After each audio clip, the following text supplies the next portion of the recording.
5. Positive વાક્ય. ટેલિફોનની શોધ 20મી સદીમાં થઈ. નેગેટિવ વાક્ય. ટેલિફોનની શોધ 20મી સદીમાં ન થઈ.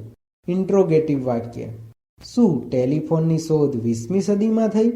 આપણે સૌ પ્રથમ આ વાક્યોમાં ઓબ્જેક્ટ, વર્બ અને બાય સબ્જેક્ટ કોને કહેવાય તે જોઈએ.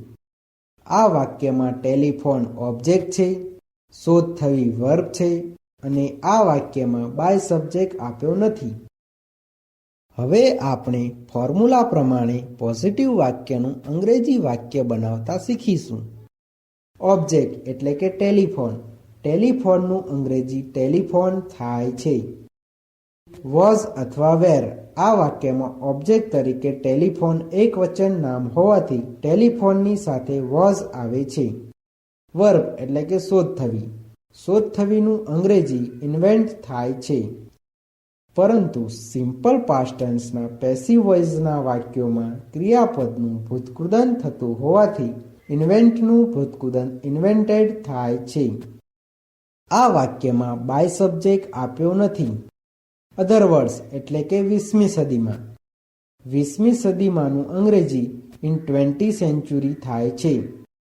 આમ આ વાક્યનું અંગ્રેજી telephone was invented in 20th century એવું થાય છે. તેવી જ રીતે નેગેટિવ વાક્યનું અંગ્રેજી વાક્ય બનાવતા શીખીએ. ઓબ્જેક્ટ એટલે કે ટેલિફોન. ટેલિફોનનું અંગ્રેજી ટેલિફોન થાય છે. વોઝ અથવા વેર. આ વાક્યમાં ઓબ્જેક્ટ તરીકે ટેલિફોન એકવચન નામ હોવાથી ટેલિફોનની સાથે વોઝ આવે છે. નોટનું નોટ. વર્બ એટલે કે શોધ થવી. શોધ થવીનું અંગ્રેજી ઇન્વેન્ટ થાય છે. પરંતુ સિમ્પલ પાસ્ટ ટેન્સના પેસિવ વોઇસના વાક્યોમાં ક્રિયાપદનું ભૂતકૃદન થતું હોવાથી ઇન્વેન્ટનું ભૂતકૃદન ઇન્વેન્ટેડ થાય છે. આ વાક્યમાં બાય સબ્જેક્ટ આપ્યો નથી. અધર વર્ડ્સ એટલે કે 20મી સદીમાં. 20મી સદીમાંનું અંગ્રેજી ઇન 20th સેન્ચુરી થાય છે.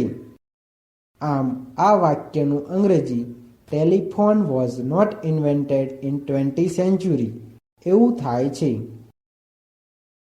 તેવી જ રીતે ઇન્ટ્રોગેટિવ વાક્યનું અંગ્રેજી વાક્ય બનાવતા શીખીએ. વોઝ અથવા વેર.